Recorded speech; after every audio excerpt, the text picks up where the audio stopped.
ዕለት 19 መጋቢት በስመ አብ ወወልድ ወመንፈስ ቅዱስ አሐዱ አምላክ። ዕለት 19 መጋቢት በዛ ድሕነት ዝመልእት ዕለት እዚኣ ክቡር ሊቀ መላእክቲ ገብርኤል ንእግዝእትነ ቅድስት ድንግል ማርያም ዝነገራን ዘበስፈራን መዓልቲ እያ። ብዛዕባ እዚ ቅዱስ ወንጌል ከም ዝናበለ ምስክር ከም ዝኾነ ኣብ ሻዱሻይ ወርሒ ገብርኤል መልኣኽ ተላእከ። እዚ ማለት ከኤልሳቤጥ ካብ እትጠንስ ኣብ ሻዱሻይ ወርሓ ማለት እዩ። ካብ እግዚኣብሔር ናብ ሓንቲ ዓዲ ናይ ገሊላ ናዝሬት ዝስማ ተላእከ።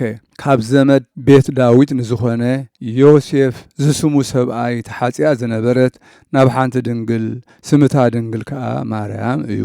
እቲ መልኣኽ ናብቲ ንሳ ዘላቶ ኣትዩ ተሓጐሲ ኦ ምልእተ ጸጋ እግዚኣብሔር ምሳኺ እዩ፣ ካብ ኣንስቲ ብርኽቲ ክበላ። ንሳ ከዓ ምስ ረኣየቶ ብቓሉ ሰንበደት ከም ዝበለ ሰላምታስ እንታይ ኮን ይኸውን ኢላ ሓሰበት።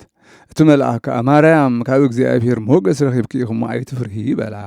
እነሆ ክትጠንሲ ወዲ ከዓ ክትወልዲ ኢኺ፣ ስሙ ኢየሱስ ክሰምዮ ኢኺ። ንሱ ዓብይን ወዲ ልዑል እግዚኣብሔርን ክስመ እዩ።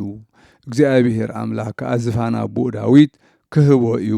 ንቤት ያዕቆብ ከዓ ንዘለኣለም ክነግስ እዩ፣ ንመንግስቱ ድማ መወዳእታ የብሉን። ማርያም ድማ ነቲ መልኣኽ ኣነ ዝፈልጦ ሰብ ኣይብለይን፣ እዚ ደኣ ከመይ ገይሩ ክኸውን እዩ በለቶ። እቲ መልኣኽ ከዓ መለሰ፣ መንፈስ እግዚኣብሔር ቅዱስ ኣባኺ ክመጽእ እዩ፣ ሓይሊ ልዑል እውን ከጽልለኪ እዩ። እቲ ካባኺ ዝውለድ ድማ ቅዱስ ወዲ ልዑል እግዚኣብሔር ክበሃል እዩ በላ። እነሆ ኤልሳቤጥ ታዘመድኩ ኣብ እርግናኣን ኣብ ሽምግልናኣን ጠኒሳ ወዲ ረኺባ ኣላ። ነታ መኻን እትበሃል እዚ ሻዱሻይ ወርሓ እዩ። ንእግዚኣብሔር ዝሰኣኖ ነገር የልቦን በላ። በቲ ግዜቲ ማርያም እኔኹ ኣነ ባርያ እግዚኣብሔር እየ፣ ከምቲ ዝበልካኒ ይኹነኒ በለቶ። ሽዑ መንፈሳዊ ጽንስ ተቐበለት። ወልዲ ዋህድ ቃል እግዚኣብሔር ወረደ። ንሱ ካብ ሰለስተ ኣካላት ሓደ ዝኾነ ዘለኣለም ከዓ ሓደ ህላዊ ኮይኑ ዝነብር እዩ። ኣብ ከርስታ ድርብ ድንግልና ዘለዋ ቅድስት ድንግል ማርያም ሓደረ። ንሱ ከመይ ከም ዝኾነ ብዘይፍለጥ ብዘደንቕ ጥበብ ሕድረት፣ ምፍልላይ፣ ምትሕውዋስ፣ ውላጤ ወይ ለውጢ ፈጺሙ ዘይብሉ ፍጹም ስጋ ለበሰ። እዛ ዕለት እዚኣ በኽሪ ኩለን በዓላት እያ። ብኣኣ ንኹሉ ዓለም ቀዳማይ ድሕነት ኮይኑ እዩ።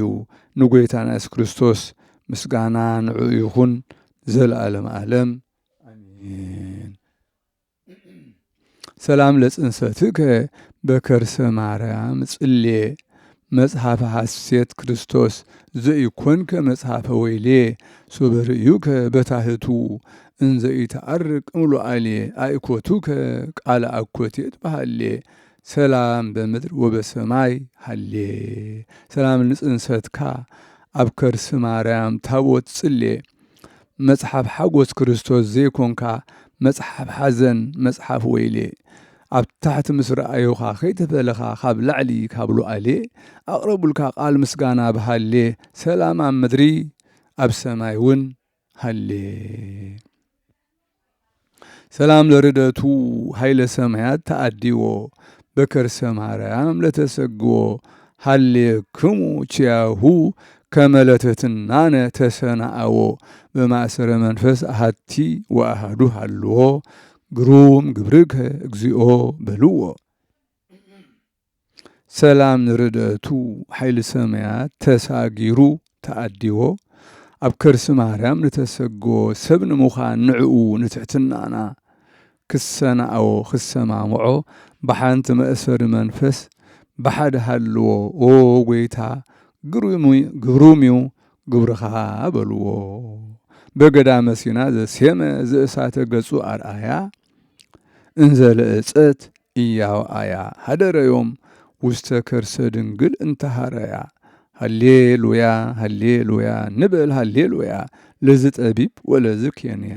ኣብ በረኻ ሲና ዝሾመ ናይ ገጹ ሓዊ ኣርኣያ ነታ ገረብ ከየንደዳ ከየውዓያ ሎሚ ሓደረ ኣብ ከርሲ ድንግል ዝሓረያ ሃሌሉያ ሃሌሉያ ንበል ሃሌሉያ ነዚ ጥበበኛ አምላኽ ነዚ ፈጣሪ ነዚ ኬንያ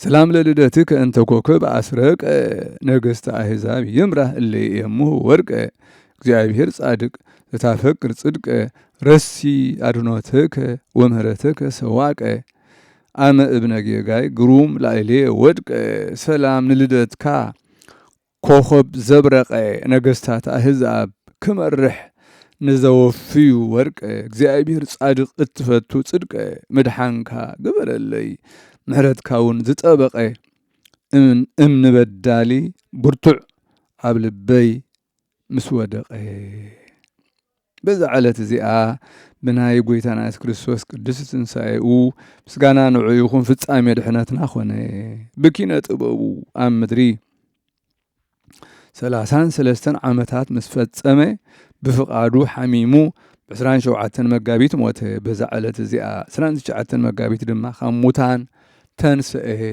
ንሰብ ዝዓለም ነቶም ክጽበይዎ ዝጸንሑ ብትስብእቱ ዘበሰሮም ዕለት እያ ከምኡ ድማ በዛ ዕለት እዚኣ ሕያዋንን ሙታንን ተሓጐሱ ካብ ደይኒ ካብ ፍርዲ ብምድሓኖም በዚ ከዓ ንጎይታና ኢየሱስ ክርስቶስ ብትንሣኤኡ ትንሣኤኦም ፈለጡን ተረድኡን ምስጋና ንዑ ይኹን ንሱ ከዓ ብትንሣኤኡ ንሙታን በኽሮም እዩ ሐዋርያ ጳውሎስ ክርስቶስ ንሙታን በኽሩ ኾነ ከም ዝበሎ ምእንቲ ዕቤት ጸጋኡ ይቕሬታኡን ምሕረቱን ምሳና ይኹን ምስጋናውን ዘለዓለም ዓለም ንዑ ይኹን አሜን። ሰላም ለትንሣኤከ ለአዳም ዘኮኖ ዕለተ መድኃኒት እምተኮንኖ እግዚአብሔር ህጽረኒ ሐጹረ መስቀል እጻድህኖ የሃድግኑ ዘተከለ ወይኖ እንበለ ያስተናጽህ ወይዝቁን ጸቆኖ ሰላም ለትንሣኤኻ ንአዳም ዝኾኖ ዕለት መድኃኒት ካብ ተኾንኖ እግዚአብሔር ሕጸረኒ ሐጹር መስቀል እጻድህኖ ይገድፍ ድዩ ዝተኸለ ወይኑ ወይኖ ከይተኸናኸነን ከየማዓራረየን ፍሪኡ ጸቆኖ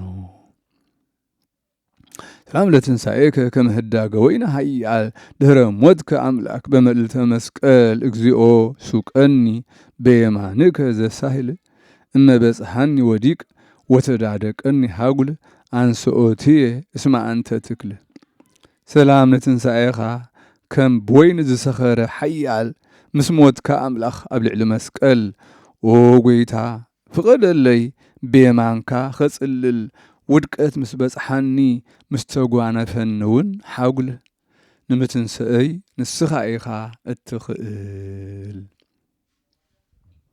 ዝሃመ በፈቃዱ ወሞተ በፍቅሩ ሙቁሃነ ይፍታህ እለ ተአስሩ ዳዊት ነቢይ በከመ ይቤ በቃለ መዝሙሩ ዮም በሰሉስ እምነህቱ ምዝህሩ እግዚአብሔር ተንሳአ ወተዘርው ጸሩ ዝሓመመ ብፍቓዱ ዝሞተውን ብፍቕሩ ሙሩኻት ከውፅእ ከምውን ዝተኣስሩ ዳዊት ንጉስ ከም ዝበሎ በቃል መዝሙሩ ሎሚ ኣብ ሳልስቱ ካብ ሕቱም መቃብሩ እግዚአብሔር ተንስአ ተበተኑ ጸሩ በዛ ዕለት እዚኣ ሐዋርያ ጳውሎስ ወንጌል እናሰበኸ ሃገር እልዋሪቆን በጽሐ ንሱ ከዓ መወዳእታ ምድሪ እዩ በረኸቱ ምሳና ትኹን ዘለዓለም ዓለም አሜን።